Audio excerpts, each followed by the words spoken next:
দিঘি ভরা জল করে ঢল ঢল, নানা ফুল ধারে ধারে। কবিগুরুর কবিতার সেই দিঘি বর্তমানে প্রায় লুপ্ত হতে বসেছে। দিনে দুপুরে চলছে পুকুর ভরাটের কাজ। এবার বেআইনিভাবে পুকুর ভরাটের অভিযোগ উঠল বাঁকুড়া পুরসভার ৯ নম্বর ওয়ার্ডের লোহারপাড়ায়। লোহারপাড়া যে লোহারপাড়াতে কার্যত এক পুকুর ভরাটকে ঘিরে কিন্তু সেখানে চলছে মানুষের আন্দোলন, কারণ দীর্ঘদিন ধরে তাদের দাবি যে এই পুকুর ভরাট করা চলবে না।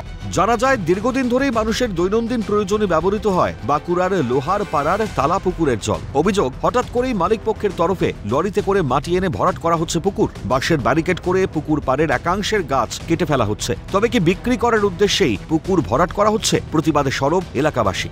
আমরা নামতে পারছি নি, চান করতে পারছি নি। আমাদের বরাবর আমাদের এটাই ব্যবহার। গাছও ছিল, গাছ ভোর ভোর কেটে দিয়েছে, আমরা জানি না।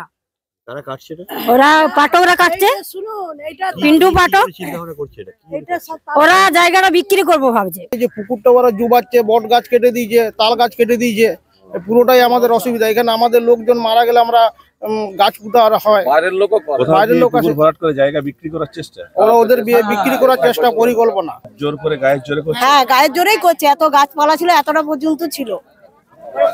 তারা কি এই জায়গাকে বিক্রি করার? হ্যাঁ, এই জায়গাটা ভিটিয়ে ওরা বিক্রি করবে বলছে।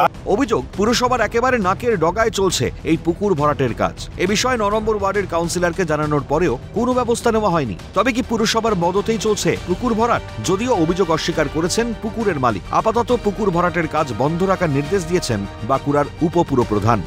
আমরা পুকুর ভরাট করছি না, অ্যাকর্ডিং টু সিট অনুযায়ী আমরা এলাকা পার্টি চিহ্নিত করে আমরা মাটি ফেলছি, পার্টি যাতে ফার্দার না ভাঙে। আরআই সাহেবকে বোধহয় পাঠিয়েছিলেন ওখানে ইনকোয়ারির জন্য, সেখানে গিয়ে কাজ আপাতত বন্ধ করে এসছেন।